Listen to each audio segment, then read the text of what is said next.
कुछ होमवर्क भी था। होमवर्क को आप लोगों ने किया? हाँ, ये बक्साइट क्रोमाइट इस सब का थोड़ा सा होमवर्क भी आप लोगों को किया गया था। करके आए? हाँ।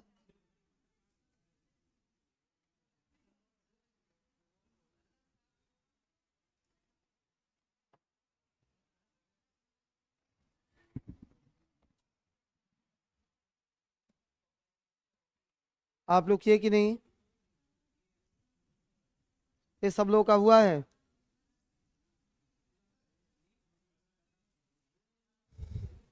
कैसे काम चलेगा?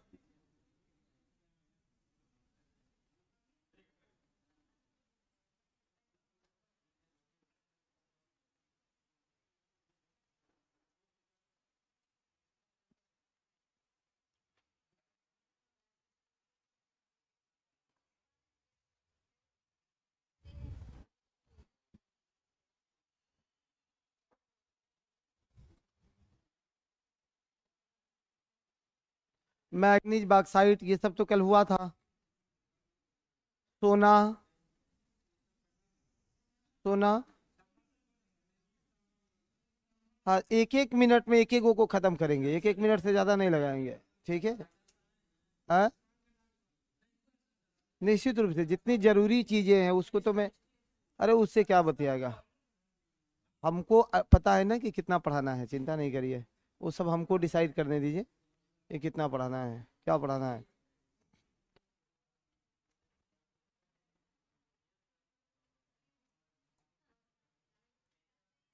सोना।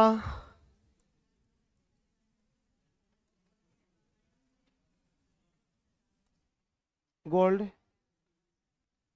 कहाँ पाया जाता है सबसे ज्यादा सोना? एक ये डाटा लगभग लेकर के रखिएगा कि 99% सोना जो है ये कोलार हट्टी कर्नाटक में, कोलार हट्टी कर्नाटक में 99% सोना कोलार हट्टी कर्नाटक से प्राप्त करते हैं। कोलार हट्टी खान है, कोलार हट्टी ये अलग अलग खान है लेकिन दोनों कर्नाटक में है। ठीक है? कोलार और हट्टी दोनों है। ये कोलार हट्टी दो खाने हैं, दोनों कर्नाटक में है। इससे प्राप्त करते हैं, इसे एक एक मिनट में पढ़ना है तो धुआंधार निकाल दीजिए। ये किस चट्टान में पाया जाता है? रॉक्स कौन सा है, एक ये पूछ लेता है। रॉक्स कौन सा है, चट्टान क्या है? अवसादी चट्टानों से। किस प्रकार की चट्टानों में? जहाँ अवसादी चट्टानों में, अवसादी चट्टान में किस प्रकार की चट्टान में पाया जाता है? अवसादी चट्टान में, अवसादी चट्टान में पाया जाता है। अवसादी नहीं सुना तो धारवाड़ युगीन चट्टानों में मिलता है ना। रुक जाओ रुक जाओ, ये धारवाड़ युगीन चट्टानों में पाया जाता है। धारवाड़ युगीन चट्टानों में पाया जाता है, धारवाड़ युगीन चट्टान में पाया जाता है। सुना सुना। कुलारहट्टी में चट्टान किस प्रकार का? धारवाड़ युगीन चट्टान पाया जाता है। और कहाँ कहाँ? रामगंगा नदी उत्तर प्रदेश, रामगंगा नदी यूपी में, रामगंगा नदी यूपी में, यहाँ भी सोना मिलता है। और रामगिरी की खान है आंध्र प्रदेश में, रामगिरी की खान है आंध्र प्रदेश में, आंध्र प्रदेश में है, आंध्र प्रदेश में है रामगिरी की खान, रामगिरी की खान, रामगिरी की खान है आंध्र प्रदेश में, रामगिरी की खान है आंध्र प्रदेश में। यहाँ से सोना, अगर सोना का एस्पेक्ट बिहार में ले लो तो बिहार में सोना, हाँ, सबसे बड़ा, देश का सबसे बड़ा भंडार प्राप्त हुआ है जमुई से। और दूसरा वेस्ट चंपारण, वेस्ट चंपारण, पश्चिमी चंपारण में, पश्चिमी चंपारण में, पश्चिमी चंपारण में भी एक नदी है हरहा नदी।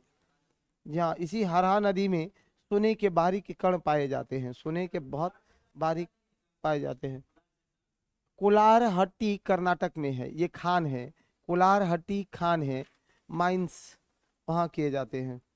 फटाफट। सीसा और जास्ता, सीसा और जास्ता, वाह, बहुत बहादुर हैं, महारथी हैं। हाँ, पश्चिमी बंगाल में हरहा नदी से, पश्चिमी चंपारण है, पश्चिमी चंपारण में कौन सी नदी है? हरहा नदी से, हरहा नदी से। ठीक है, चलो आगे। जस्ता और सीसा, सीसा और जस्ता। हाँ तो मेजर हेडिंग लगा दो, सीसा और जस्ता को। नहीं लिखे हैं, क्यों नहीं लिखे भाई? इतना धीमे धीमे लिखिएगा, कछुआ के चाल से तो कैसे चलेगा। सीसा और जस्ता, जी हाँ, जुड़वा खनिज है, साथ में नहीं होगा तो अलग क्यों लिखेंगे इसको। जुड़वा खनिज कहा जाता है सीसा और जस्ता को ही, जुड़वा खनिज कहा जाता है। सीसा और जस्ता जुड़वा खनिज है, उत्तर प्रदेश में है, यूपी में। सीसा और जस्ता जड़वा खनिज, जुड़वा खनिज होता है, यूपी में आती है ना, गंगा की सहायक नदी है, वहां मिलता है ना इससे। हाँ तो वो वहां नहीं, ये उत्तर प्रदेश मैदानी क्षेत्रों में ही मिलता है। चलिए, जुड़वा खनिज थी, सीसा और जस्ता को एक लाइन लिखना। जुड़वा खनिज कहा जाता है, इसी को जुड़वा खनिज कहा जाता है। सीसा और जस्ता, सीसा जस्ता। भाई मत तेज पढ़ लीजिए। हरहा नदी पश्चिमी चंपारण के जो तराई रीजन से वहीं पर है, ठीक है।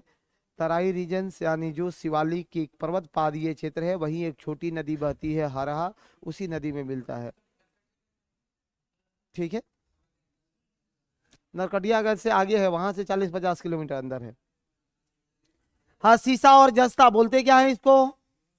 जी हाँ, जुड़वा खनिज बोला जाता है, जुड़वा खनिज बोला जाता है। यहाँ देखो, ये उत्पादन प्लस भंडारण में, उत्पादन प्लस भंडारण में, उत्पादन प्लस भंडारण में शीर्ष पर है राजस्थान। शीर्ष कौन है? राजस्थान। राजस्थान शीर्ष पर है, उत्पादन और भंडारण में राजस्थान शीर्ष पर है, शीर्ष राजस्थान है।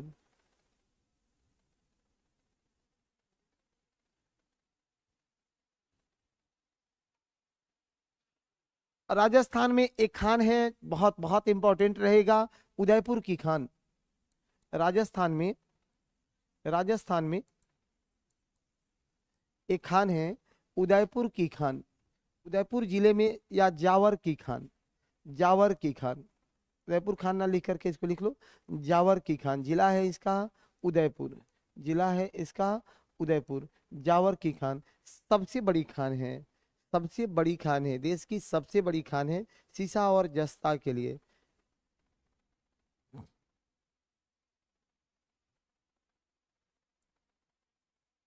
उपयोग कहाँ है भाई शीशे का?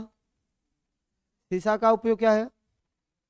चूड़ी बनाने में, चूड़िए में मन बसा रहता है। लौह इस्पात उद्योग में, जी हाँ, सबसे बड़ा उपयोग तो यहीं पर है, लौह इस्पात उद्योग में। लौह इस्पात उद्योग में शीशे के सबसे बड़ी, शीशे की सबसे बड़ी इसकी भूमिकाएं चल रही है। जस्ता का,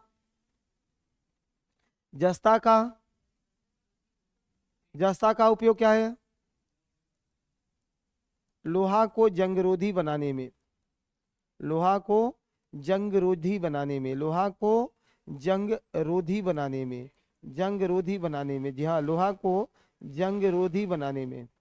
जैसे ट्रेन की पटरियों को हम बिछाते हैं ना, तो उसमें जो है जस्ते का प्रयोग करते हैं, ताकि कभी भी उसमें जंग ना लगे, कभी भी जंग ना लगे। तांबा कल पढ़े हुए हो, जितना पढ़ा दिए ये लकीर खींच दी गई है, नहीं सोचना है आपको। जंग रोधी बनाने में अगर जास्ता नहीं मिलाया जाएगा ना, तो वो जंग लग जाएगा, पटरियां टूट जाएगी, कमजोर हो जाएगी, क्योंकि देखते हैं वो धूप में, बरसात में सबको सहन करना होता है। उसको इसमें जस्तीकरण नहीं, इसका लेपन किया जाता है, ठीक है, लेपन किया जाता है। लोहे को जंगरोधी बनाने में इसका उपयोग किया जाता है। आगे कल क्रोमाइट भी हम लोग पढ़े थे, हाँ क्रोमाइट लगा लेना। क्रोमाइट पर, क्रोमाइट, क्रोमाइट, क्रोमाइट, इसमें उड़ीसा का एकाधिकार है, उड़ीसा का एकाधिकार है, एकाधिकार है। उड़ीसा का एकाधिकार है। लगभग 95% क्रोमाइट उड़ीसा में है। 95% क्रोमाइट उत्पादन भंडार उड़ीसा में है। ठीक है, लिखिए यह उड़ीसा के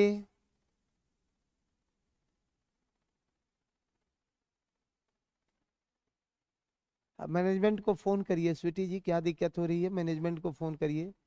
अब वीडियो लाइव में दिक्कत है तो वो लोग बताएंगे ना। तकनीकी चीजों के लिए हम लोग अनपढ़ हैं, बहुत नहीं आती है। हाँ, तकनीकी चीजें बहुत नहीं आती है और सीखने का कोशिश भी नहीं करते हैं।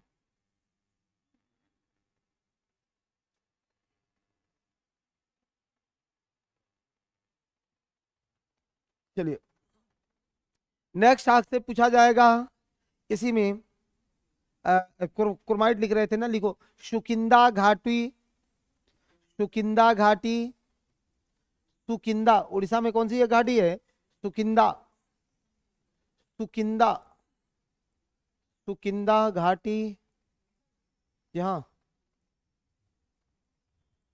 सुकिंदा घाटी से उत्पादन होता है इसका, से उत्पादन करते हैं, सुकिंदा घाटी से उत्पादन करते हैं, सुकिंदा घाटी से उत्पादन किया जाता है, सुकिंदा से उत्पादन किया जाता है। ठीक है, क्रोमाइड का उपयोग क्या है?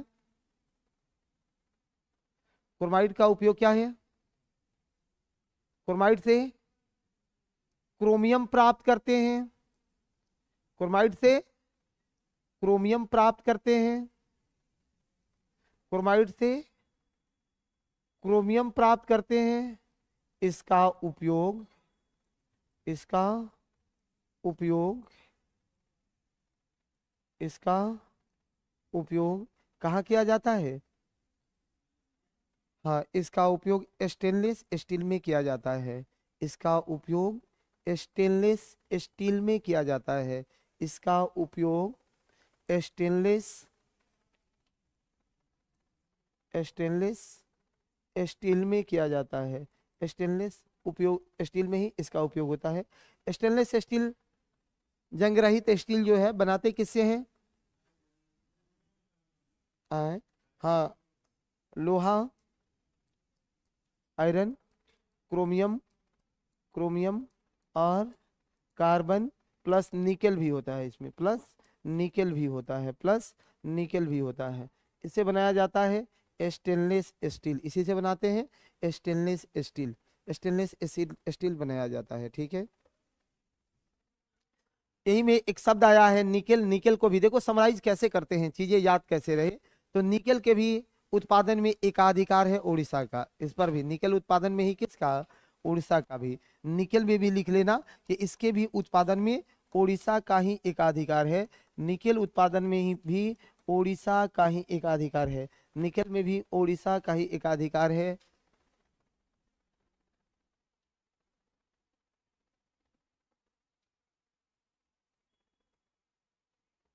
तीन में, तीन में किसका?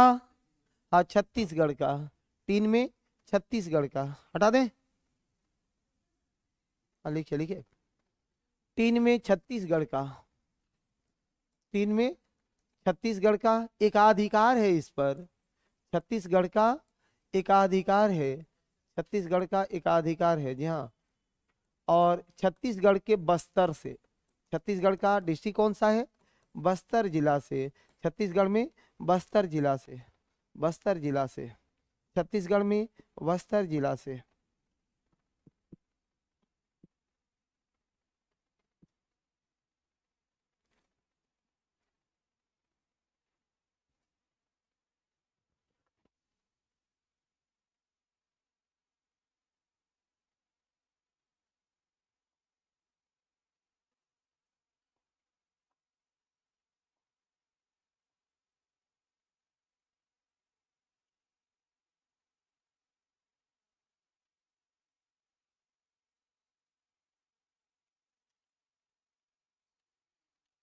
हीरा थोड़ा सा पढ़ लेते हैं, अधात्विक खनिजों में भी, धातु में तो बहुत पढ़ लिया, अधात्विक खनिजों में भी पढ़ लेना हीरा को।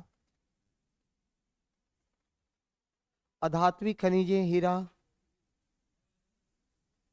हीरा को भी पढ़ लेते हैं। अधात्विक खनिजें अब देख लेते हैं। अभी तक तो मेटालिक मिनरल्स को देख रहे थे, अब नॉन मेटालिक्स में भी 5-10 को पढ़ लेते हैं जिससे क्वेश्चन पूछे जाते हैं, उन्हीं को बस फोकस करके थोड़ा पढ़ लेना है। सुनो, हीरा क्या है? कार्बन का सबसे शुद्ध अपरूप है। कार्बन का सबसे शुद्ध अपरूप है। कार्बन का सबसे शुद्ध अपरूप है हीरा। कार्बन का सबसे शुद्ध अपरूप है हीरा।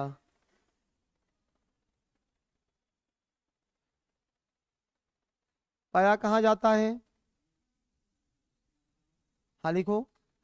विंध्यन क्रम की चट्टानों, विंध्यम विंध्यन क्रम की चट्टानों, विंध्यन क्रम की चट्टानों में, चट्टानों में नसों में पाया जाता है। सिराओं में, नसों में पाया जाता है, इसलिए इतना इम्पोर्टेंट है, रेयर है, दुर्लभ है। विंध्यन क्रम की चट्टानों में नसों में पाया जाता है, नसों में पाया जाता है। ठीक है। खान कहाँ है? हाँ, मध्य प्रदेश के पन्ना और सतना जिला। हाँ, सतना में भी इसका खदान कहाँ से पाया जाता है? मध्य प्रदेश का, मध्य प्रदेश का पन्ना और सतना जिला, पन्ना और सतना जिला में, मध्य प्रदेश का पन्ना और सतना जिला में, पन्ना और सतना जिला में पाया जाता है, सतना जिला में पाया जाता है। देखो हीरे की सबसे बड़ी मंडी भारत में, हाँ देखिए, हीरे का सबसे बड़े स्तर पर कटिंग और पॉलिशिंग होता है सूरत में, जबकि सबसे बड़ी मंडी महाराष्ट्र है। सबसे बड़ी मंडी महाराष्ट्र है, दोनों बात याद रखिएगा। सब वही मुंबई, मुंबई लिख लो। हीरो का हीरे का कटिंग और पॉलिशिंग, कटिंग और पॉलिशिंग सूरत में, सूरत में, जबकि सबसे बड़ा मंडी,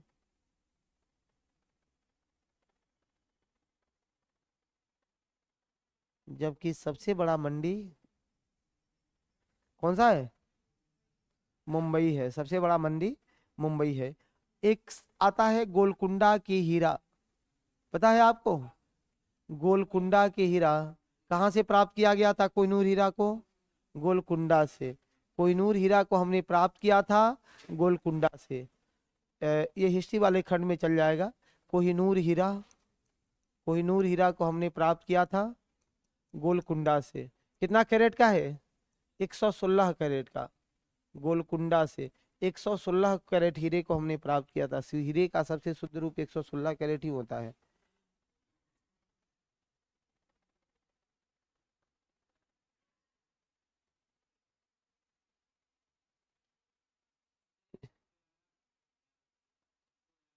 वो तो अभी हाँ, गोलकुंडा अब ये चला गया है तेलंगाना में, पहले आंध्र प्रदेश में था। ठीक है, चलो सुनो, जिप्सम का प्रयोग कर लेते हैं थोड़ा सा। 116 कैरेट का होता है। हाँ, अब परीक्षा में इसका कोई जरूरत नहीं होगा, चिंता मत करिए, मैं ऐसे बोल दिया। ठीक है, आगे बढ़ाओ, जिप्सम लिख लेना। जिप्सम, जिप्सम पर बात कर लेते हैं थोड़ा सा। जिप्सम,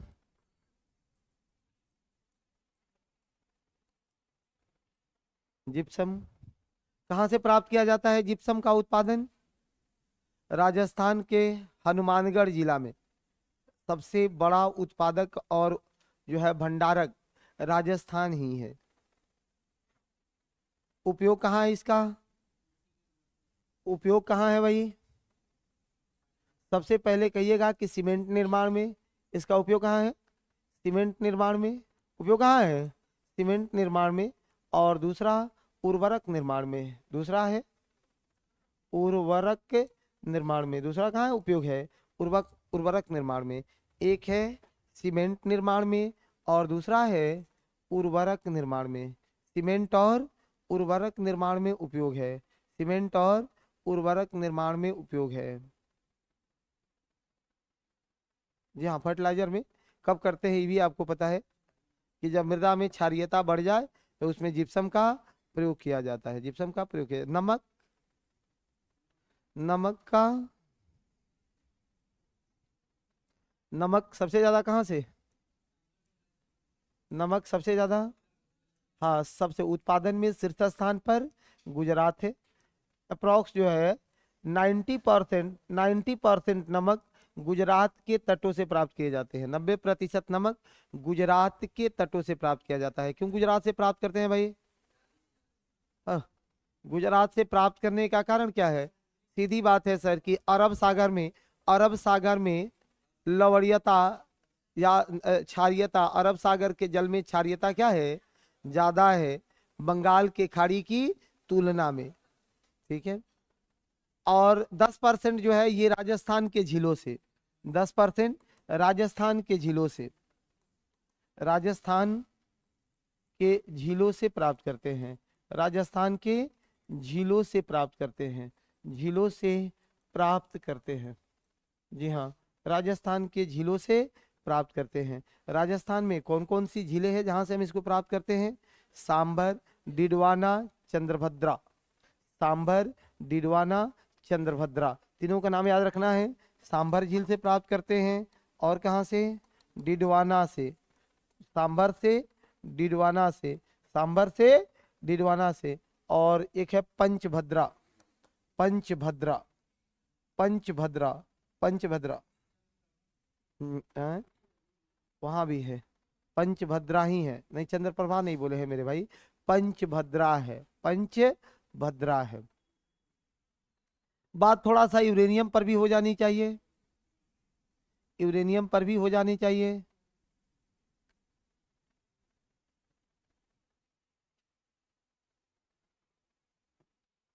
यूरेनियम इतना खास क्यों है भाई कि जिस देश के पास यूरेनियम है वो अपने को महाशक्ति समझ बैठता है? इतनी खास क्यों है?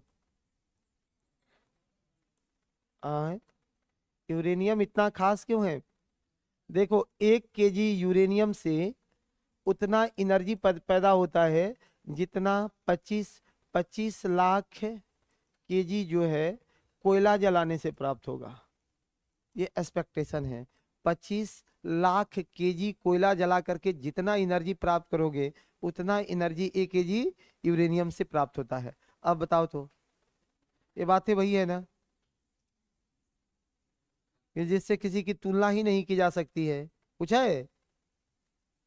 इसलिए यूरेनियम, जिस देश के पास यूरेनियम है, जैसे देखो कजाकिस्तान, ऑस्ट्रेलिया, कनाडा, ये सब अपने को सुपर बॉस समझते हैं। क्यों? क्योंकि इनके पास यूरेनियम है। और यूरेनियम, इसमें रेडियो एक्टिव तत्व होता है। किस प्रकार की इसकी प्रकृति है? रेडियो एक्टिव होता है, यह रेडियो एक्टिव होता है, रेडियो। अब देखो रीजन में कहेगा घुस रहे हैं मेरे दोस्त, हर एक चीज का एक मिनरल्स का पेटी है कि नहीं है? आप बताओ, एक पेटी बना हुआ है, कोयला फॉर्मेशन का भी पेटियां हैं सर, है कि नहीं? अब ये यूरेनियम इतने रेयरेस्ट हैं कि बहुत सारे मिनरल्स के निचालन के बाद ये प्रवृत्ति बनती है। भारत में भी कहाँ से मिलता है? जादूगोड़ा से मिलता है। भारत में भी किन क्षेत्रों में है? जादूगोड़ा में है, ठीक है। रेडियो एक्टिव तत्व है, रेडियो एक्टिव तत्व है, रेडियो एक्टिव तत्व है। रेडियो एक्टिव तत्व होने के कारण, इसका कारण क्या है, मतलब इसका इसका कारण क्या है? इसमें एक चीज सीख लेना कि रेडियो एक्टिव मतलब क्या, केवल मतलब सीख लो। स्वतः विखंडित होने की, स्वतः विखंडन की संभाव, स्वतः विखंडन का गुण होता है, स्वतः विखंडन का गुण होता है इसमें, स्वतः विखंडन का गुण होता है, स्वतः विखंडन का गुण होता है।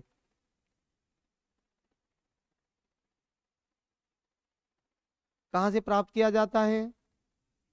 हाँ 3 जगह लिख लेना, भारत में 3 जगह लिख लेना। कहाँ से? एक तो सबसे बड़ा फेमस है जादूगोड़ा। सबसे ज्यादा फेमस कौन है? जादूगोड़ा। बस ये नाम है, अंग्रेजी हिंदी में कोई फर्क नहीं पड़ता है। जादूगोड़ा का जादूगोड़ा ही, यूरेनियम का यूरेनियम ही। जादूगोड़ा में बगजाता की खान है। जादूगोड़ा में बगजाता से, बगजाता से, जादूगोड़ा में बगजाता, झारखंड से, झारखंड से। जादूगोड़ा में बगजाता झारखंड से इसे प्राप्त किया जाता है। बगजाता झारखंड से प्राप्त किया जाता है, दिक्कत है।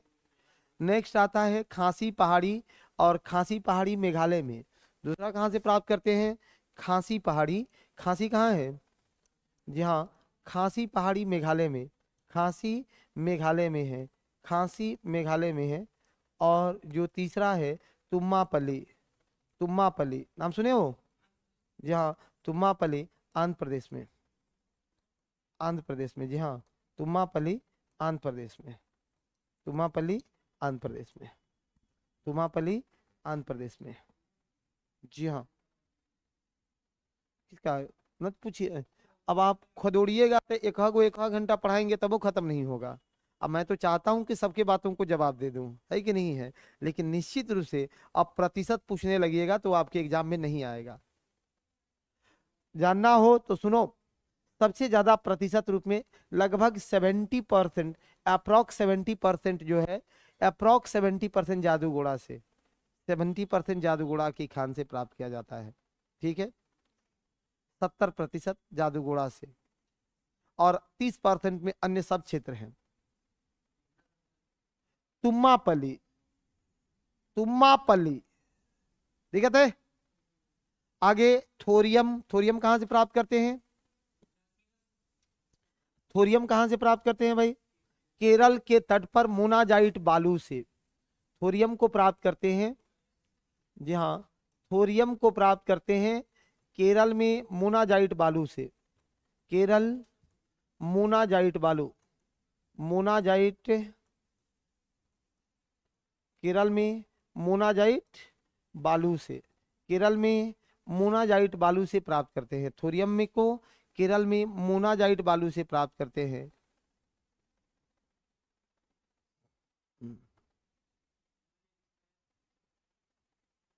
मोनाजाइट बालू से प्राप्त करते हैं। सुनो, सबसे बड़ा पूरे विश्व में, सबसे बड़ा, भारत में ही नहीं पूरे विश्व में सबसे बड़ा स्रोत कौन सा है?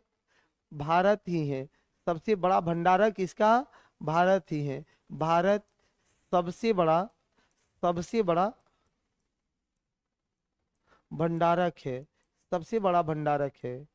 लेकिन अभी इसका उपयोग बड़े स्तर पर क्यों नहीं हो रहा है? कह दीजिएगा कि इसमें स्वतः विखंडन की क्षमता नहीं होती है। इसमें स्वतः विखंडन की क्षमता नहीं होती है। स्वतः विखंडन का गुण नहीं होता है। स्वतः विखंडन का गुण नहीं होता है। स्वतः विखंडन वाला गुण नहीं होता है इसमें। स्वतः विखंडन की क्षमताएं नहीं होती है, इसलिए इसलिए इसका उपयोग नहीं किया जाता है। एक शब्द और लिख करके रखना, इसी केरल के तट पर हम लोग प्राप्त करते हैं, इसी के तट पर प्राप्त करते हैं जिरकॉन को। जी हाँ, जिरकॉन को।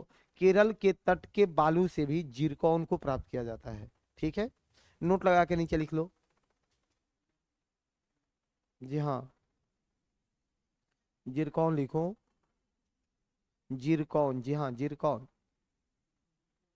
केरल तट के बालू से प्राप्त किया जाता है। जिरकॉन केरल तट के बालू से प्राप्त किया जाता है। जिरकॉन कहाँ से प्राप्त करते हैं?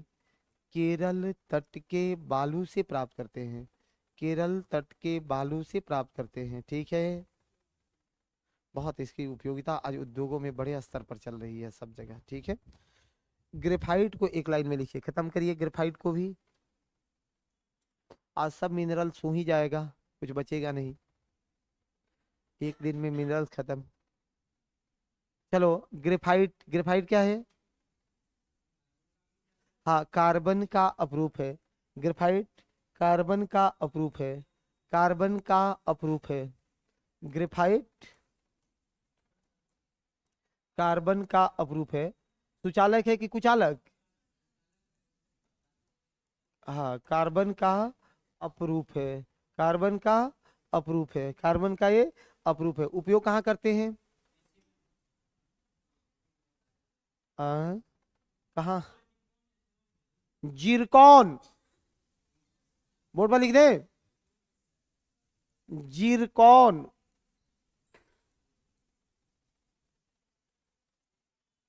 ठीक है, चलिए, इसका उपयोग कहाँ करते हैं हम लोग ग्रेफाइट का? सुनो, परमाणु रिएक्टर में, परमाणु रिएक्टर में, परमाणु रिएक्टर में मंदक के रूप में, परमाणु रिएक्टर में मंदक के रूप में, परमाणु रिएक्टर में मंदक के रूप में इसका उपयोग होता है। पहला उपयोग तो ये हो गया कि परमाणु रिएक्टर में मंदक के रूप में इसका उपयोग होता है, परमाणु रिएक्टर में मंदक के रूप में उपयोग होता है। दूसरा, पेंसिल के लेड में, पेंसिल के लेड में दूसरा उपयोग क्या होता है?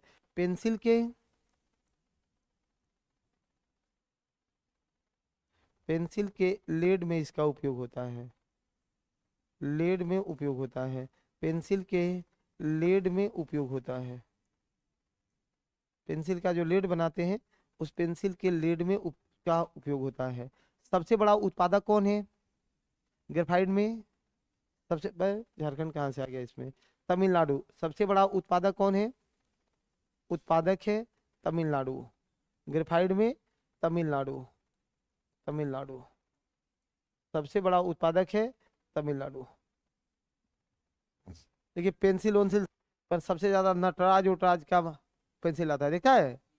तो नटराज कहाँ का सूचक है सर? तमिलनाडु का। सोचना भी तो है ना थोड़ा सा, नहीं है? और हाँ, हाँ बचपन याद आ जाता है नटराज से, क्या बचपन? हाँ आए, अब अप्सरा आ रहा है। हाँ बाद में तुम लोग पढ़ाई लिखाई किया है तो अप्सरा का याद आ रहा है। हम लोग के समय में तो नटराज ही आता था, है कि नहीं है? आए,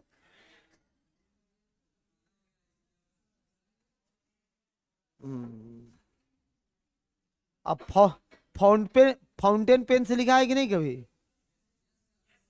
कौन नहीं लिखा है फाउंटेन पेन से? इंक वाला। हाँ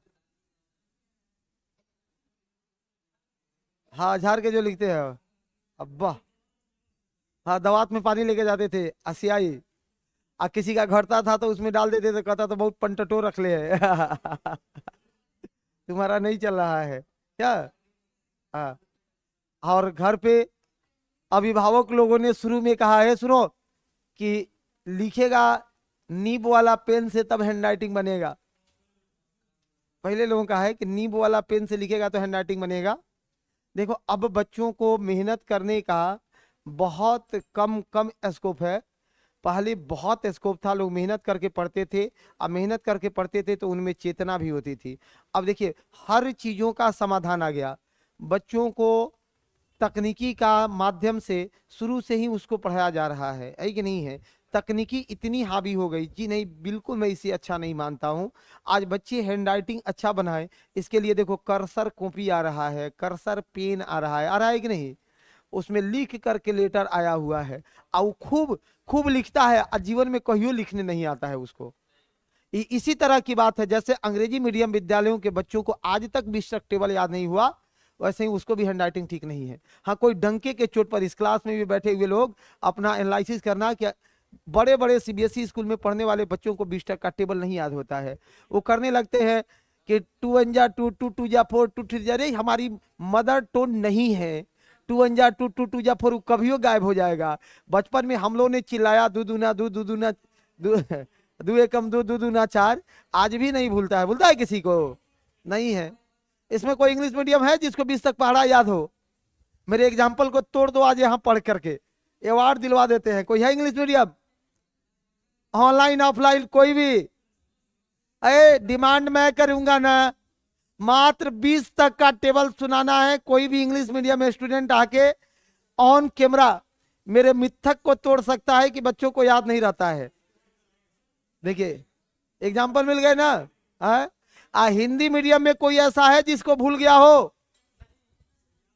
सबको याद है रे भाई, याद है कि नहीं? ए आधुनिक भारत पढ़ रहे हो, वहां देखो। आए? अब इंग्लिश मीडियम है, इंग्लिश मीडियम है, इसीलिए याद नहीं है। सुनो, आए आइएगा, अवार्ड ऐसे नहीं मिलेगा, 20 का डिमांड हम करेंगे ना। हाँ, सुनो एक लाइन और सुनो। इसलिए इसलिए हमारे देश के चिंतकों ने कहा था कि अगर देश का विकास चाहते हो, रियल में ओरिजिनल में एजुकेशन देना चाहते हो, तो मदर टोंग में एजुकेशन दो, नहीं तो बच्चे शिक्षित नहीं होंगे, वो केवल साक्षर होंगे। और हम लोग साक्षर बना रहे हैं, किसी को शिक्षित नहीं कर पा रहे हैं, चेतनाएं नहीं आ रही है, उसमें चेतना समाप्त होता जा रहा है, सामाजिक थिंकिंग नहीं है। जिस व्यक्ति को सामाजिक ज्ञान नहीं है, वो पढ़ के क्या करेगा? कुछ करेगा? कुछ नहीं करेगा। भले ही आईएएस बन जाए, मैं मानता हूं कि आज ये बच्चे बहुत अच्छे आईएएस बन रहे हैं, तो सर आईएएस में भी मैं पक्ष रखता हूं हमेशा हिंदी मीडियम वाला का, कि थोड़ा सा एक बार सर बराबर करके दौड़ा दीजिए, तब देखेंगे किसमें कितना है दम। अब पहले ही आप सीसेट में झटका मार रहे हो, उसके बाद जा करके आप मेंस में झटका मार रहे हो, और तब काउंट कर रहे हो कि बराबर नहीं आ रहे हैं। कैसे बराबर आएंगे? ये यूपीएससी वाली बातें हो गई। कुछ ऑनलाइन वाला भी लगता है सुनाएगा।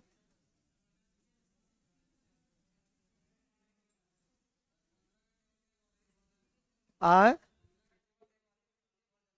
हाँ छोड़ो ना, मत घुसाओ हमको टेबल में, मेरा बचपन याद आने लगता है।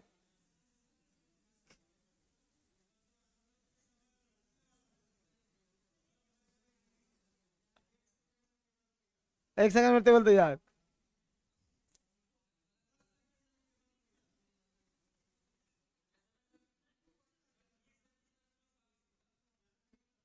हाँ, अब जो भी है, लेकिन मैं पक्ष रखता हूं कि याद करना चाहिए, याद करना चाहिए। कोई बात नहीं, बहुत अच्छी बात है। जो लोग याद नहीं करते हैं उनको भी बहुत बहुत अच्छी बात है। चलो आगे पढ़ते हैं मेरे भाई।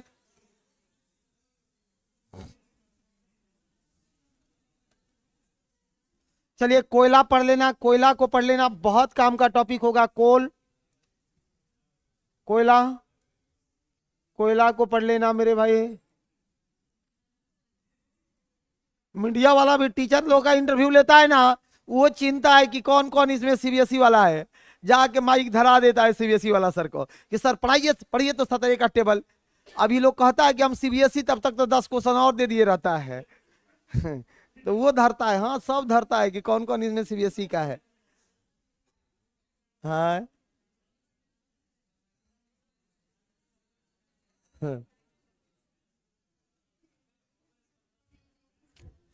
चलिए ठीक है। ये प्रैक्टिस सेट के कौन से बुक अच्छे हैं, एक बार मार्केट में निकलिए और एक बार देख लीजिए मार्केट में कि कौन सी किताबें। पहले तो क्वेश्चन बैंक भी आ गया है, क्वेश्चन बैंक बना लेना है खूब अच्छे से, और क्वेश्चन बैंक के बाद कोई एक बुक बनाना है, ठीक है। चलो, ये कोयला को देख लेना। कोयला क्या है सर? कोयला देश में अभी भी ऊर्जा का सबसे बड़ा स्रोत है, ऊर्जा का सबसे बड़ा स्रोत है, सबसे बड़ा स्रोत है, ऊर्जा का सबसे बड़ा स्रोत है कोयला, ऊर्जा का सबसे बड़ा स्रोत है कोयला। आधुनिक तरीके से कोयला निकालने का पहला प्रयास कहां से किया गया था? आधुनिक तरीके से कोयला निकालने का, जी हाँ, आधुनिक तरीका से कोयला निकालने का, कोयला निकालने का पहला प्रयास, पहला प्रयास रानीगंज, रानीगंज, रानीगंज पश्चिम बंगाल से किया गया। रानीगंज पश्चिम बंगाल से किया गया था। रानीगंज पश्चिम बंगाल से किया गया था। आधुनिक तरीका से कोयला निकालने का पहला प्रयास कहां से किया गया था? रानीगंज पश्चिम बंगाल से किया गया था। रानीगंज पश्चिम बंगाल से किया गया था। जी हाँ, सफल था। जी हाँ मेरे भाई, बिल्कुल सफल था, 100%। देश में कोयला का जो समस्त भंडार है ना, ये कोयला के समस्त भंडार में 98% कोयला 98% कोयला गोंडवाना कालीन है। 98% कोयला गोंडवाना कालीन कोयला है, जबकि 2% कोयला टर्सियरी कालीन है। टर्सियरी कालीन है। 2% कोयला ये टर्सियरी कालीन कोयला है। टर्सियरी कालीन कोयला है।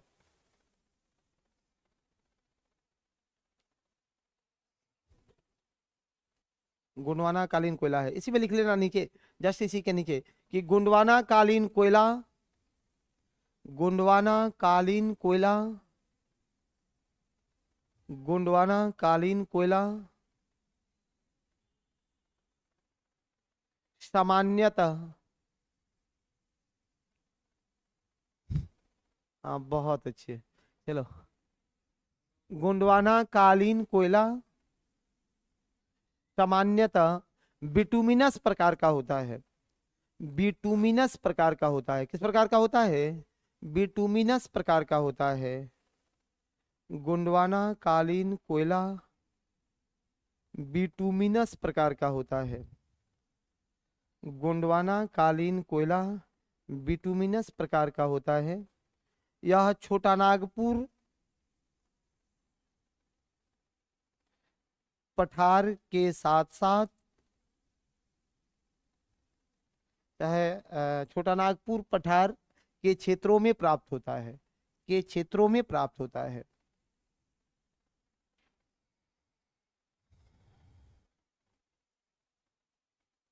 क्षेत्रों में प्राप्त होता है।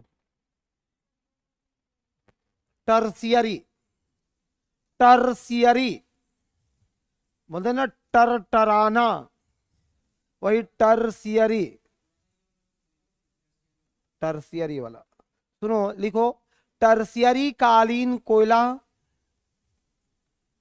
लद्दाख के कारगिल क्षेत्र में पाया जाता है। टर्सियरी कालीन कोयला कहाँ पाया जाता है? जी हाँ, लद्दाख के कारगिल क्षेत्र में पाया जाता है। लद्दाख के कारगिल क्षेत्र में पाया जाता है।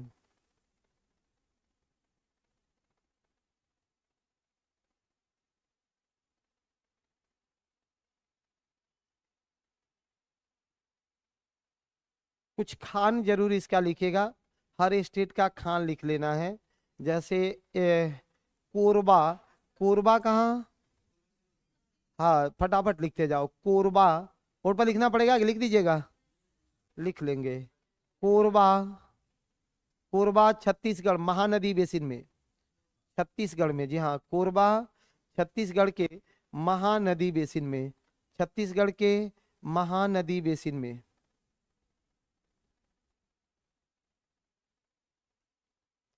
रानीगंज,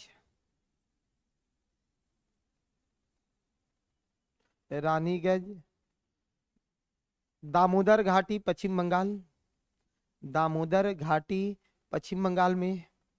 रानीगंज दामोदर घाटी पश्चिम बंगाल में, दामोदर घाटी पश्चिम बंगाल में। झरिया झारखंड, दामोदर घाटी ये भी बेसिन है। गिरिडीह झारखंड, दामोदर घाटी बेसिन है। गिरिडीह, यहाँ झरिया, झरिया, झरिया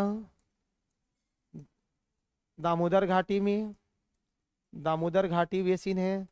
और ये दामोदर घाटी बेसिन किस स्टेट में? जी हाँ, झारखंड में। दामोदर घाटी बेसिन झारखंड में, दामोदर घाटी बेसिन भी झारखंड में। आगे गिरिडीह है, गिरिडीह लिखो, गिरिडीह दामोदर घाटी बेसिन झारखंड में। बोकारो भी झारखंड में। तलचर, तलचर उड़ीसा में। बोकारो में दामोदर घाटी बेसिन है, दामोदर घाटी बेसिन ही है वो, क्योंकि बोकारो भी अंतिम रूप से आकर के वही मिलती है ना। चलो सुनो, नेक्स्ट तलचर, यहाँ एक और लिख लेना, तलचर, तलचर, तलचर ये ब्राह्मणी नदी का बेसिन है और उड़ीसा में, ब्राह्मणी नदी घाटी, ब्राह्मणी नदी घाटी, ब्राह्मणी नदी घाटी, ब्राह्मणी नदी घाटी। और ब्राह्मणी नदी घाटी कहाँ? उड़ीसा में। ब्राह्मणी नदी घाटी उड़ीसा में, ब्राह्मणी नदी घाटी उड़ीसा में कहाँ पाया जाता है? जी हाँ, ब्राह्मणी नदी घाटी उड़ीसा में पाया जाता है, ब्राह्मणी नदी घाटी उड़ीसा में। एक काम करिए, जैसे लिग्नाइट वगैरह कोयला भी कहाँ मिलते हैं उसको लिख लेना, लिग्नाइट कहाँ मिलते हैं, ठीक है। रुकिए, ऐसे लगा देना, सबका तो हमने कर लिया, लिग्नाइट का भी कर लेते हैं। लिग्नाइट कहाँ कहाँ मिलता है? लिग्नाइट तीन जगह से बहुत फेमस है।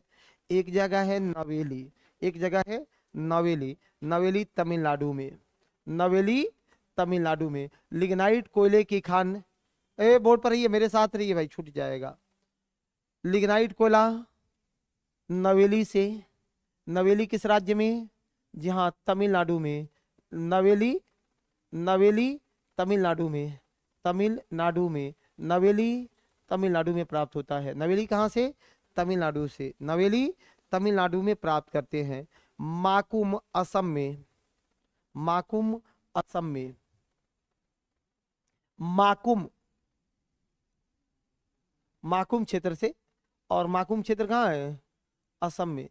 असम में कौन सा कोयला पाया जाता है? लिग्नाइट कोयला। असम में कहाँ से? माकुम क्षेत्र से, माकुम क्षेत्र से। राजस्थान में भी है लिग्नाइट, पलना में। एक जगह है, कौन सा? पलना, एक जगह है पलना। पलना कहाँ? राजस्थान में। पलना राजस्थान में, पलना राजस्थान में, पलना राजस्थान में, पलना राजस्थान से, पलना राजस्थान से प्राप्त किया जाता है। नवेली तमिलनाडु से, माकुम असम से, पलना राजस्थान से, पलना राजस्थान से प्राप्त किया जाता है, ठीक है। नहीं, कोयले के जो प्रकार हैं, कोयले के जो प्रकार हैं, सबसे सबसे फेमस है एंथ्रासाइट, एंथ्रासाइट। दूसरा है बिटुमिनस, बिटुमिनस। और तीसरा है जो है लिग्नाइट, तीसरा है लिग्नाइट।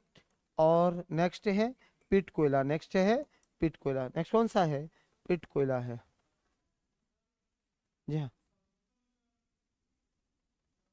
हाँ यही है, यही है। इसमें एक्चुअली 80% तक कार्बन होता है, 70-80% तक।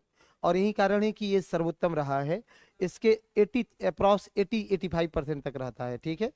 और यहाँ अप्रॉक्स 60% होता है, और ये कम होते जाता है, ये 40% के एवरेज रूप में आता है। और ये सबसे कम, ये तो केवल धुआं उआं देता है। गांव में भी देखते हैं ना कि कोई लकड़ी यदि दब गया हो ना, कुछ समय के बाद निकालिएगा तो उसके ऊपर के अवशेष समाप्त हो गए रहेंगे। और जैसे ही उसको जलाइएगा, केवल वो धुआं का उससे प्रवाह होगा, धुआं निकलेगा, उससे कहीं कोई एनर्जी नहीं निकलना है। वही पिट कोयला है, वही क्या है? पिट कोयला है, वही पिट कोयला है, ठीक है। चलो सुनो,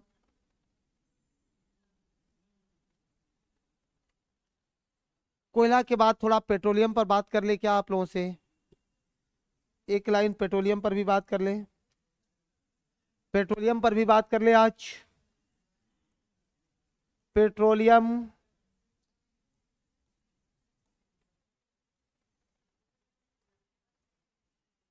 पेट्रोलियम पर भी बात कर ले। नहीं, ये कौन आदमी है जी? चलो पेट्रोलियम पर लिखो दो शब्द में। टर्शियरी युग की अवसादी चट्टानों में पाया जाता है, टर्शियरी युग की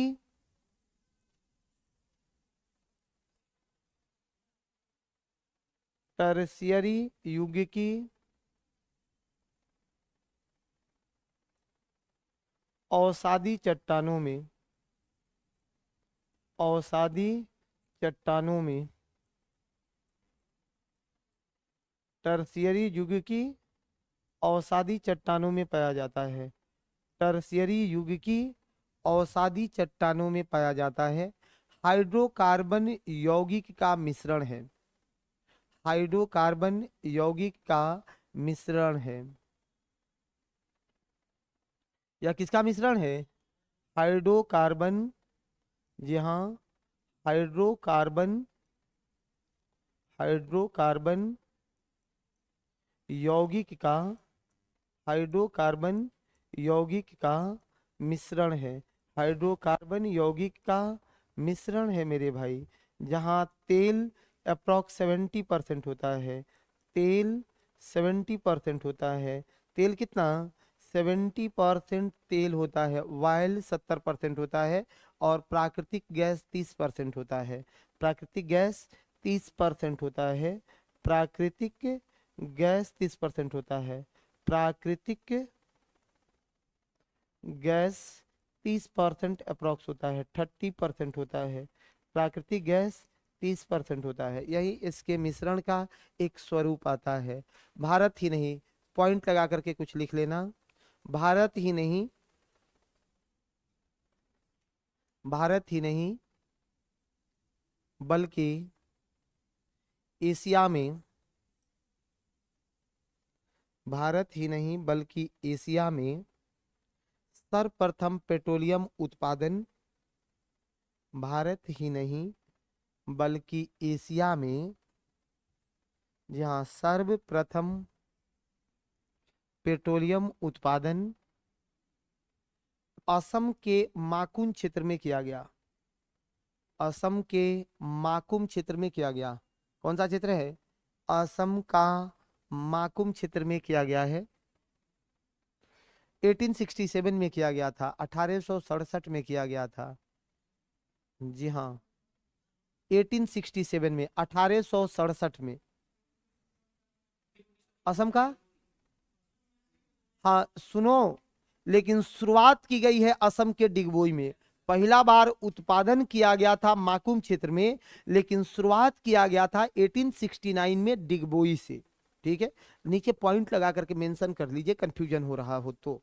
लिखो एक लाइन में, भारत में पेट्रोलियम उद्योग की शुरुआत, भारत में पेट्रोलियम उद्योग की शुरुआत, भारत में पेट्रोलियम उद्योग की शुरुआत 1869 में असम के डिगबोई से किया गया। 1869 में, 1869 में असम के डिगबोई से किया गया है। कहां से किया गया? असम के डिगबोई से किया गया है। असम के डिगबोई से किया गया है। इसकी शुरुआत हमने किया है, असम के डिगबोई से इसकी शुरुआत किया गया है। एक पॉइंट लिखना जो इस बार पूछा था क्वेश्चन में, आजादी के बाद देश में, आजादी के बाद देश में संभावित तेल भंडारों का, आजादी के बाद देश में संभावित तेल भंडारों का पता लगाने के लिए, संभावित तेल भंडारों का पता लगाने के लिए 1956 में, 1956 में, 1956 में, 1956 में, 1956 में तेल एवं प्राकृतिक गैस आयोग ONGC, तेल एवं प्राकृतिक गैस आयोग ONGC, तेल एवं प्राकृतिक गैस आयोग ONGC, तेल एवं प्राकृतिक गैस ONGC की स्थापना हुई।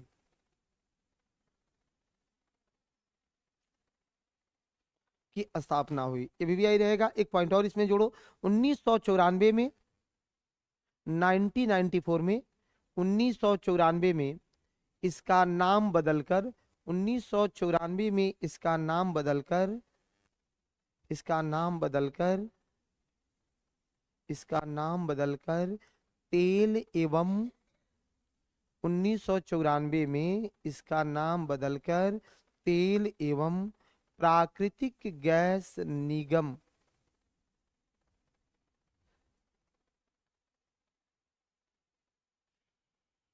तेल एवं प्राकृतिक गैस निगम कमीशन से कॉरपोरेशन कर दिया गया। ठीक है, इसका भी शॉर्टकट ONGC ही होगा।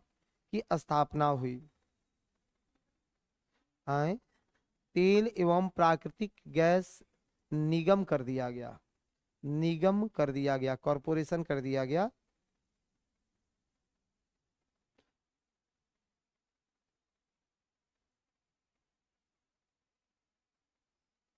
भारत में तेल क्षेत्र किधर किधर है?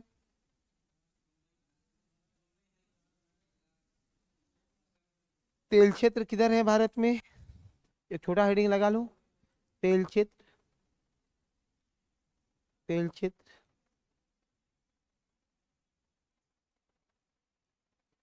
भारत में तेल क्षेत्र किधर है?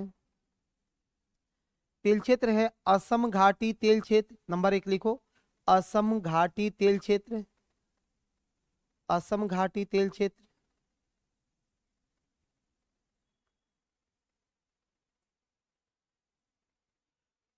असम घाटी तेल क्षेत्र। पश्चिमी अपतटीय तेल क्षेत्र, पश्चिमी अपतटीय क्षेत्र तेल क्षेत्र, पश्चिमी घाटी में जो अपतटीय तेल क्षेत्र है वो अभी, हाँ, पश्चिमी घाटी अपतटीय तेल क्षेत्र, जहां बॉम्बे हाई वगैरह पड़ता है। अभी पता है आपको, हाल ही में पूर्वी घाटी से भी हमने प्राकृतिक गैस और पेट्रोलियम का उत्पादन शुरू किया है। कहाँ से? हाँ, कृष्णा गोदावरी बेसिन से, कृष्णा गोदावरी बेसिन से। तो लिख लो एक लाइन, पूर्वी घाटी अपतटीय तेल क्षेत्र, ईस्टर्न घाट कोस्टल रीजन से,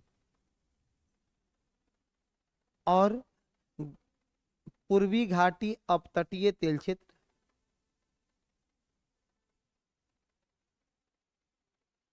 और थोड़ा सा इधर चले, एक और है गुजरात, गुजरात तेल क्षेत्र, गुजरात का तेल क्षेत्र, गुजरात का तेल क्षेत्र।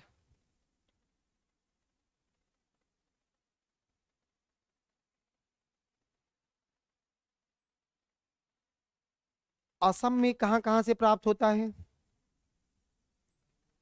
असम में कहां कहां सा, कौन सा कुआं है भाई? नहरकटिया में, जी हाँ वहीं पर है वो, नहरकटिया, नरकटिया का मत याद रखो, नहरकटिया, असम का नहरकटिया क्षेत्र से, नहरकटिया से एक हुगरी जन है, नहरकटिया हुगरी जन, हुगरी जन, नहरकटिया से, हुगरी जन से, नहरकटिया से, हुगरी जन से, और यहीं पर एक मुरान पाया जाता है, मुरान, चाहे रुको, हुगरीजन से, डिगबोई से, एक क्षेत्र इसका डिगबोई है, एक क्षेत्र कौन सा? यहाँ डिगबोई क्षेत्र है, एक क्षेत्र इसका डिगबोई है। और एक चीज और, ये यहाँ है सुरमा घाटी से, असम में एक और घाटी है सुरमा घाटी से, जी हाँ, सुरमा घाटी से, सुरमा घाटी से, असम में सुरमा घाटी से भी प्राप्त करते हैं, सुरमा घाटी से भी प्राप्त करते हैं। नहरकटिया, हुगरीजन, डिगबोई और सुरमा घाटी, 4 याद रखना है असम में, नहरकटिया, हुगरीजन, डिगबोई और सुरमा घाटी, 4 याद रखना है, याद रहेगा ना? नहरकटिया, हुगरीजन, डिगबोई और सुरमा घाटी, नहरकटिया, हुगरीजन, डिगबोई और सुरमा घाटी, डिगबोई और सुरमा घाटी, डिगबोई और सुरमा घाटी, सही है। अच्छा चलो, उसके बाद अपतटीय क्षेत्रों में, अपतटीय क्षेत्र दोनों एक ही बार बना लो, अपतटीय क्षेत्र, अपतटीय क्षेत्र में, अपतटीय क्षेत्र में कहां से? तो एक जो है पश्चिमी घाट पर, पश्चिमी घाट पर जो है अपतटीय क्षेत्र में, वो है Bombay high, Bombay high, Bombay high, कौन सा क्षेत्र है? बॉम्बे हाई का क्षेत्र है, कौन सा क्षेत्र है? बॉम्बे हाई या मुंबई हाई, बॉम्बे हाई या मुंबई हाई, हाँ मुंबई हाई। अपतटीय क्षेत्र, अपतटीय क्षेत्र 12 नॉटिकल मील तक होता है, 12 नॉटिकल मील तक होता है, समुद्री दूरी को मापते हैं नॉटिकल मील में, एक नॉटिकल मील बराबर एक नॉटिकल मील बराबर 1 नॉटिकल मील बराबर होता है 1.8 metre, 1.8 kilometre, 1.8 kilometre, 1.8 kilometre. Metre में देखोगे तो 1852 मीटर होता है, 1852 मीटर होता है, ये एग्जैक्ट फिगर है। 1 नॉटिकल मील बराबर 1.8 किलोमीटर या फिर 1852 किलोमीटर होता है, 1852 किलोमीटर होता है। सबका ठीक है, 1852 किलोमीटर होता है, 1852 किलोमीटर होता है भाई। आगे बढ़े, 1852 मीटर होता है, 1.8 किलोमीटर होता है। एक काम करो, तो हम लोग बॉम्बे हाई है, यहाँ से कितना प्राप्त करते हैं 60%। और सबसे नया कौन सा है, सबसे नया तेल क्षेत्र कौन सा है, नया तेल क्षेत्र कौन सा है, नया तेल क्षेत्र कौन सा है? हाँ, कृष्णा गोदावरी, हाँ कृष्णा गोदावरी बेसिन, कृष्णा गोदावरी बेसिन। नया तेल क्षेत्र कौन है? कृष्णा गोदावरी बेसिन का क्षेत्र है, कृष्णा गोदावरी बेसिन का क्षेत्र है, कृष्णा गोदावरी बेसिन का क्षेत्र है। सबसे नया तेल क्षेत्र है कृष्णा गोदावरी बेसिन का। थोड़ा सा नेचुरल गैस पर 2-4 लाइन लिख के रखना।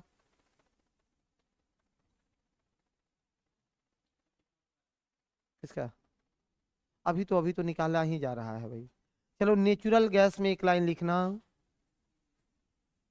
प्राकृतिक गैस में, नेचुरल गैस में एक लाइन लिखिएगा। पेट्रोलियम भंडारों में ऊपर तैरता रहता है। नेचुरल गैस क्या है कि नेचुरल गैस पेट्रोलियम, पेट्रोलियम भंडारों में ऊपर तैरता हुआ रहता है, ऊपर तैरता हुआ रहता है। यह ऊपर तैरता रहता है, यह एलपीजी से अलग होता है, एलपीजी से जो हम लोग घरों में प्रयोग करते हैं उससे पृथक होता है। लेकिन एक बात सुनो, एलपीजी को हम लोग प्राप्त करते हैं तेल शोधन सेंटर पर, केंद्रों में, इसी प्राकृतिक गैस से। यह एक उत्पाद होता है, यह एक उत्पाद है। एक पॉइंट नीचे उसी में मेंशन कर लेना है कि एलपीजी, एलपीजी पेट्रोलियम का एक उत्पाद है, एलपीजी पेट्रोलियम का एक उत्पाद है। हाँ आइसोब्यूटेन, ठीक है करा देते हैं, चिंता नहीं करिए। एक बात बताओ, नेचुरल गैस का मुख्य तत्व क्या है? हाँ मीथेन है, बहुत अच्छी बात है, ये भी पूछा गया है, लिख लेना है कि नेचुरल गैस का मुख्य तत्व मीथेन है।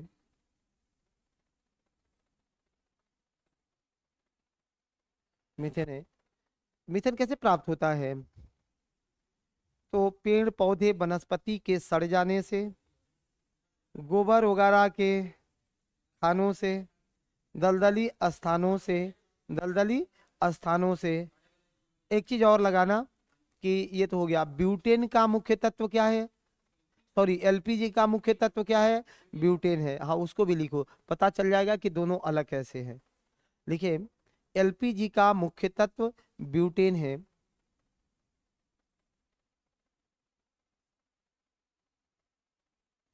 ब्यूटेन है।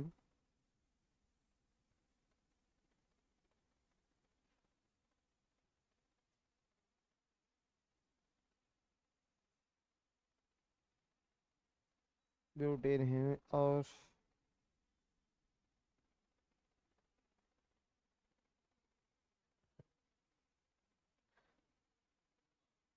क्या हो गया, क्या हो गया जी? ठंडा लग रहा है? ठंडा लग रहा होगा तो बंद करवा देंगे। आए, किसको ठंडा लग रहा है? हाँ जिसको लग रहा होगा वो कल से स्वेटर पहन के आएगा। हाँ दूसरा हुआ है क्या होगा भाई? और एक दो लोगों के लिए पूरे क्लास को सजा तो दिया नहीं जा सकता है, देना ठीक रहेगा क्या? नहीं। हाँ कंबल पहन के आएगा? अरे कंबल ओढ़ के आएगा? यहाँ सोना है जी? हो गया आप लोगों का? हाँ। कान उखाड़ लेंगे दोनों ओर से पकड़ के, करिए यस सर, शुक्रिया, हो गया। ये आदमी है।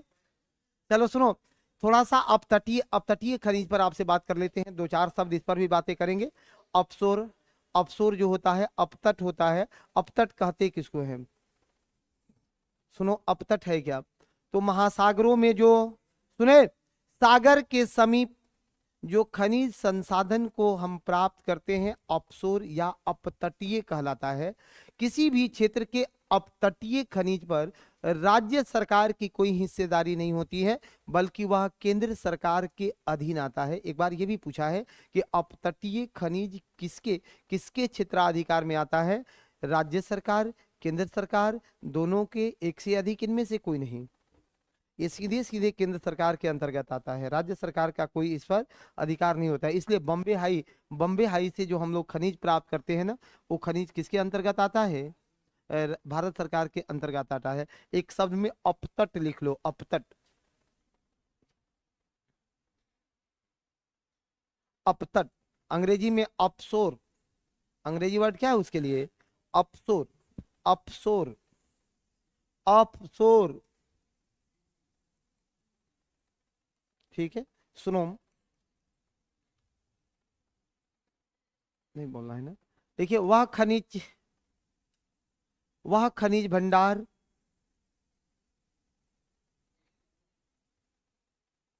जो तट के समीप, जो तट के समीप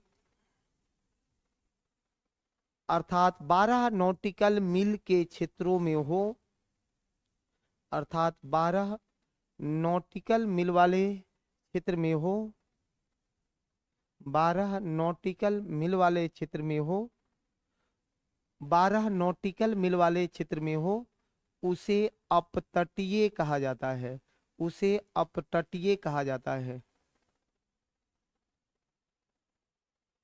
अपतटीय कहा जाता है। उसी में लिखना है मुंबई हाई, जी हाँ, उदाहरण मुंबई हाई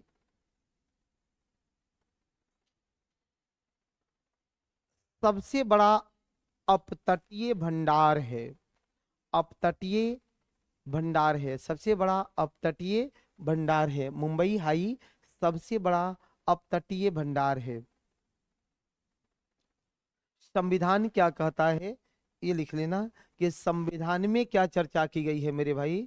भारत का कॉन्स्टिट्यूशन में क्या है, संविधान किसकी बात करता है? तो संविधान में कहा गया कि जो मुख्य भूमि का खनिज होगा, जो मुख्य भूमि का खनिज होगा, ये मुख्य भूमि का खनिज, मुख्य भूमि का खनिज, ठीक है, ये मुख्य भूमि के खनिज राज्य सरकारों के अधिकार क्षेत्र में होंगे। जिस राज्य में होगा उस पर राज्य सरकार का अधिकार क्षेत्र होगा। जबकि अपतटीय खनिज में, अपतटीय खनिज पर, अपतटीय खनिज पर मेरे भाई, अपतटीय खनिज पर ये राज्य सरकार नहीं, ये केंद्र सरकार के अधीन होता है, केंद्र सरकार के अधीन होता है। अपतटीय खनिज किसके अधीन होता है? केंद्र सरकार के अधीन होता है। क्या दिक्कतें आ रही है? एक पॉइंट और लिखो नोट लगा के। हाँ, सुनिए, नहीं, मुख्य भूमि का जो क्षेत्र है उसी में जो रॉयल्टी प्राप्त करने का हक है, हमने वो कहा कि वो राज्य सरकार के अधीन आती है। राज्य सरकार के अनुशंसा पर ही वहां पे खनन कार्य भी होता है। कुछ दिन पहले आप सुने होइएगा, सुनिए, थोड़ा उसको एक बार पढ़िएगा। कुछ दिन पहले सुने होइएगा, थोड़ा मैं उदाहरण बता देता हूँ। कुछ दिन पहले आप सुने होंगे, अभी हेमंत सोरेन जी किस मामले में जेल में है? सीधा सीधा खनन का मामला था, ठीक है।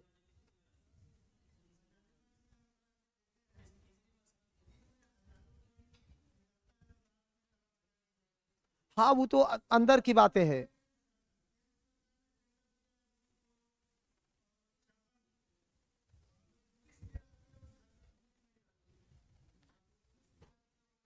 वो तो कंपनी वाले ना, वो एनजीसी अपना लगा के रखते हैं भाई। जो इसके खनन डिपार्टमेंट में लगे हुए हैं। अच्छा ठीक है, तो इसको एक बार हम भी वेरीफाई कर लेंगे, लेकिन हमने इस चीज को हम लोगों ने पढ़ा है।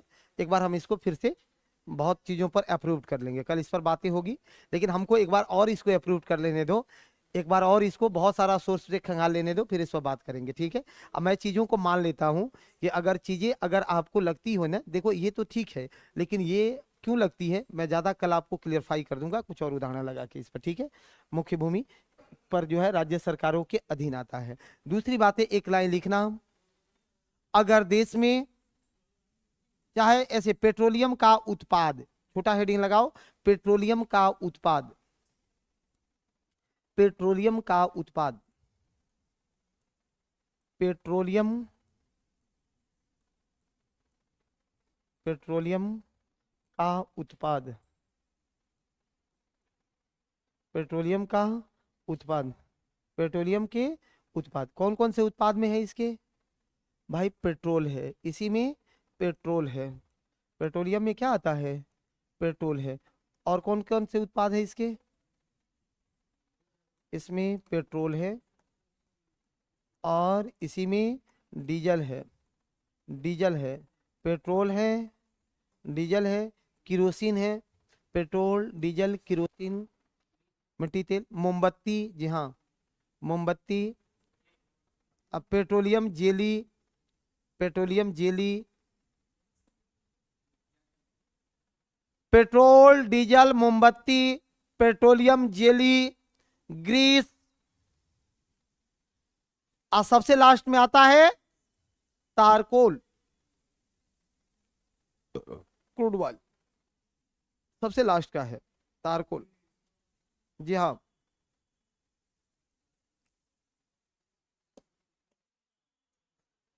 देश में अगर कुल कुल खनिज उत्पादन को जोड़ा जाए तो सबसे ज्यादा मूल्य किसका होता है, सबसे ज्यादा अगर कुल खनिज उत्पादन को जोड़िएगा तो सबसे ज्यादा मूल्य किसका होता है, सीधी बात है, किसका हम लोग डायरेक्ट उपयोग कर रहे हैं भाई, ईंधन का, ईंधन का, कोयला भी ईंधन में आ जाएगा और ये सब भी ईंधन में आ जाएंगे। इसलिए क्वेश्चन ऐसे फॉर्मेट करके पूछा जाता है कि कुल खनिज उत्पादन में सर्वाधिक मूल्य किसका है, ईंधन का, सबसे ज्यादा मूल्य किसका रहेगा, ईंधन का। रोडवा पुनः बिछावल जला, आगे लिखे, वो तारकोल अलग होता है, ठीक है। कौन, ये मूल्य जो है राशि में है, मूल्य राशि में है, महत्व में नहीं है। फरिया के लिख लीजिए एक लाइन, ठीक है, क्योंकि फरिया के लिखो, होने का तो तकला हुआ ऊंट के तरह ना। एकदम बढ़िया सवाल है मेरे भाई, देखो कोई सवाल गलत नहीं होता है। एक चीज मैं और आपको बता दूं, अगर कोई टीचर कहता है कि तुमने गलत सवाल किया, मतलब वो जस्टिफाई नहीं कर रहा है। अगर कुछ आप गलत कर रहे हो तो मेरा काम क्या है, उसको ठीक कर देना, और मैं सीरियस से खारिज क्यों करूं। अगर इनकेस मैं भी अवतार थोड़े लिया हूं, आप ही की तरह बढ़ते बढ़ते हम यहां तक पहुंचे हैं, तो इनकेस बहुत सारी चीजें हैं जो हमको नहीं आती होगी, तो सीधे बोल देंगे ऑन कैमरा कि भाई अभी नहीं पता है हमको, आगे कल पढ़ के आकर बताएंगे, हमको भी टेंशन नहीं, तुमको भी टेंशन नहीं। अब हम आपको झाड़ दिए तो आप डिप्रेशन में आ जाइएगा कि सच में गलत पूछ दिए थे क्या हम, अब इसके बाद कभी पूछवे नहीं करिएगा। इस चीज को मैं बहुत नजदीक से फॉलो करता हूं कि ये चीज विद्यार्थी लाइफ में हम लोग भी इसके शोषित रहे, आखिर वो लोग भी तो गुरु हैं। लेकिन बहुत ऐसे जीवन में गुरु मिले जिनको आज मन में इच्छा भी नहीं होती है कि इनको टीचर माने भी क्या। हाँ मैंने कुछ लोग जीवन में मिले थे ऐसे, हाँ आपको भी मिले होंगे कि एक एक बात अगर पूछने पर मार थप्पड़। एक बार तो एक मास्टर ऐसे हाथ मेरा उल्टा करा के इसी पर इतना मार दिया कि उसके बाद अब मन करता है कि फिर देखे क्या उसको, लेकिन नहीं है, है ना, पढ़ाई कैसे छोड़ दिया ये देखिए। हाँ मेरा एक भाई है छोटा सा, वो पढ़ाई छोड़ दिया, दोनों हम लोग साथ ही पढ़ते थे, अब दोनों का धुआंधार बैटिंग किए तो वो पढ़ाई छोड़ दिए। और जो हमने अपने भाई को देखा है सजा मिलते हुए, दुनिया में पढ़ने के लिए वो सजा किसी को नहीं मिला होगा। उसको एक बांस बांध के और कुएं में लटका दिया गया था। अब बताओ पढ़ेगा कि नहीं, नहीं समझे, हाँ नहीं, फिर भी नहीं पढ़ा। वो घटना हमको आज भी दिखता है सामने कि बांस एक कुएं पर मेरे पिताजी रख दिए और हाथ पहले बांस में बांध के और दो आदमी मिलके कुआं में लटका दिया। कहा कि तुम पढ़ेगा कि नहीं? कहा कि मर जाएंगे तो मर जाएंगे लेकिन ये स्कूल नहीं जाएंगे। है कि नहीं है? उसका रोना भी याद आता है कि मर जाएंगे तो मर जाएंगे लेकिन स्कूल नहीं जाएंगे। और वो भी खींच खाच के, हाँ, 9वीं फेल तक ही रह गया। हम कहे कि देखो बिहार में 9वीं फेल का भी बहुत भविष्य है। है कि नहीं है? हाँ, उसका भी वही एजुकेशन है। तो हम उसको अब मोटिवेट करते हैं। अब वो थोड़ा कभी कभी डिप्रेस हो जाता है, हाँ डिप्रेस हो जाता है। तो हम कहीं चिंता मत करो, यहाँ 9वीं फेल का भी बहुत भविष्य है। देखो अभी कहाँ चल रहा है दुनिया, तो चिंता नहीं करना है, ठीक है? हाँ हाँ हाँ, कोई बात नहीं, अब खुल गए हैं, लाइव है तो चलिए, इसमें कौन गुनाह बोल दिए हैं रे भाई। हाँ, पढ़ने कहने का मतलब एक लाइन और है कि शिक्षा शिक्षा का ज्ञान चेतना का ज्ञान है, सामाजिक ज्ञान है। कहने का मीनिंग ये है मेरे भाई, आप देखोगे बहुत लोग दस्तखत सिखाया गया।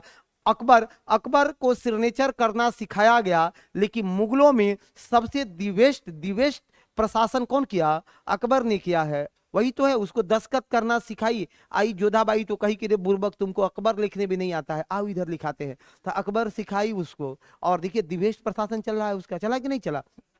गांव में भी आप बहुत सारे ऐसे बिजनेसमैन और बड़े लोगों को देखिएगा कि वो लोग लाइन खींच के दस्तखत करता है। एक आदमी को हमने देखा है, अरबों का उसका व्यापार है, ऐसे लिखता है, मुरारी नाम है उसका, और उसका यही सिग्नेचर है, ये यही सिग्नेचर कहीं का है। अब इस संप्रभुता का सवाल है, ये ऐसे लाइन खींच के दस्तखत करता है और व्यवसाय उसका अरबों का है। कम से कम उसके साथ पास एमबीए वाले 10 गो अकाउंटेंट हैं जो एमबीए कैले हैं। ऐसी बातें थोड़े है, कौन जानता है कौन मुरारी हुआ, क्यों करेगा भाई? उस खुद स्वीकार करता है। देखिए एक बात बताइए, अगर आप जो है यहाँ से पढ़ करके आईएएस बन जाते हैं। आज एक बच्चा जो है आईएएस बना, वो प्लास्टिक और तंबू ताना हुआ घर से निकला इस साल। उसने तो पूरे देश को अपने घर बुलाया कि देखो हम इसी घर से पढ़ रहे थे। इसमें शिकायत की कौन बात है रे भाई? हम इसी घर से पढ़ रहे थे। हम आपको पढ़ाते पढ़ाते यहाँ से थोड़ा सा हम भी अपना छलांग मार देते हैं, तो हम जाएंगे कहीं घूमने, बात करने, लोगों से बात करेंगे, 1 to 1 करेंगे, तो हम कहेंगे ना कि हमारी जीवन क्या थी। हम एक होम ट्यूटर थे अपने जीवन में, हमने भी शुरुआत किया है एक होम ट्यूटर थे। और मैं टीचिंग कराता हूं 2007 से। पहले होम ट्यूशन पढ़ाए। होम ट्यूशन पढ़ाने का कारण ये नहीं था कि केवल इकोनॉमिकली कारण नहीं था, उसका एक कारण ये भी था कि शाम को समय को हमने सोचा इसको यूटिलाइज करते हैं। मेरे सीनियर ने मोटिवेट किया कि क्या बैठे रहते हो, अच्छा पढ़ा लेते हो तुम तो। और हमको अंग्रेजी थोड़ा कम आती थी, तो अंग्रेजी सीखने के लिए हमने होम ट्यूशन शुरू कर दिया।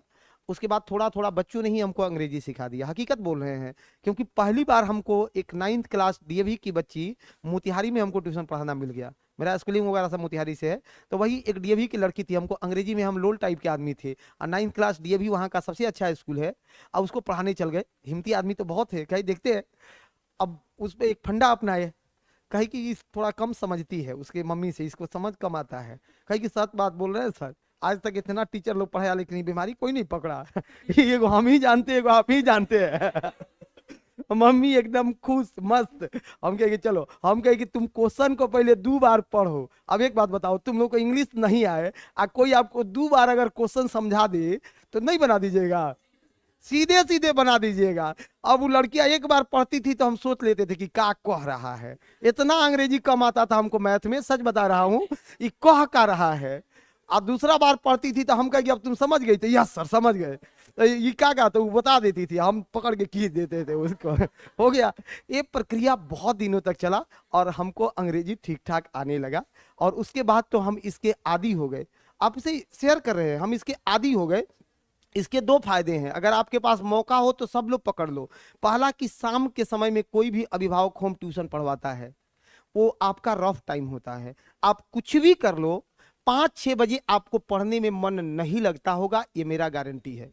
किसी विद्यार्थी को नहीं मन नहीं लगता है, गोधूली का समय होता है, वो पढ़ने में मन कंसंट्रेशन बनता ही नहीं है। जब बनेगा 7 बजे के बाद है, वो बड़ा तो टाइम पास किया जाता है, लोग मार्केट निकल जाते हैं।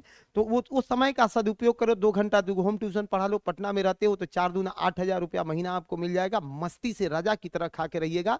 दूसरा कि एक के घर चाय और दूसरे के घर नाश्ता। हाँ, एक के घर चाय या दूसरे के घर नाश्ता। परमानेंट सोल्यूशन, आपको कहीं जाने की जरूरत नहीं है। ये सब चीजें हो। लेकिन याद रखिएगा, किसी के घर पढ़ाने जाइएगा बच्चों को ना, कुछ भी पढ़ाइए, उसके मम्मी को जरूर पढ़ाइए, नहीं तो भगा देगा सब 1 महीना में। हाँ, बच्चा को पढ़ाइए मत पढ़ाइए, मम्मी को जरूर पढ़ाइए। मम्मी को पढ़ाने का मतलब क्या है कि हर मम्मी को अपना बच्चा का बड़ाई बहुत प्यारा है। अगर आप उसको बच्चा को उसके सामने शिकायत कर दिए तो दुनिया के कितनों बड़े मास्टर 1 महीने में भगा देगी। हाँ, तय है। हाँ, ये मम्मी को कह रहा है कैसे पढ़ाना है सर। अरे जब आए तो बैठिए, आपके हम उम्र हो, छोटे बच्चे को पढ़ा रहे हैं तो भाभी जी, बड़ी हो तो आंटी जी, कहने में क्या दिक्कत है, एकदम आप ही के जैसा। आप ही अब हम भी सिखा रहे, ऑन कैमरा सीखेगा कैमरा चल रहा है भाई, सुनो। उसको कहो कि भाभी जी एकदम आप ही पर गया है, एकदम जो है भैया से तो एकदम अलग ही है ही, क्योंकि कोई भी भाभी भैया से खुश नहीं है समझ रहा है मेरी बात को, काहे का सब खुलवाता है। 99% भाभियां भैया से खुश नहीं है, सीधे कहिए कि एकदम भैया पर नहीं गया है, ये आप ऊपर गया है। अब वो एकदम खुश होकर के भर गिलास चाय लाएगी कि वाकई में मास्टर पकड़ रहा है चीजों को। और हाँ, चलो हटाओ और कितनी खुल गई और चीजें, छोड़ो बहुत हो गया। तो आप जो है इस चीज को जीवन में इंप्लीमेंट करो। पटना रहते हो, देखो ए भाई, इकोनॉमिकल एज है और बहुत सारे लोग इकोनॉमिकल क्राइसिस का सामना कर रहे होते हैं, वैसे लोगों के लिए ये चीज है। और आज के जमाने में ट्यूशन मिलना बहुत आसान है, इसलिए आसान है कि हर जगह ब्रोकर लगा है, आपको आधा महीना 10 दिन का सैलरी लेगा और आपको ट्यूशन दे देगा। पढ़ाओ, आराम से जियो। पहले हम लोगों के समय में ट्यूशन मिलना बहुत कठिन होता था, क्योंकि उस समय जो है दूसरे के माध्यम से मिलता था, कोई पढ़ाता था, उससे आपकी संपर्क बनी तो दिलवा दिया है, ये चीजें रहेगी। चलिए, थैंक यू, कल मिलते हैं।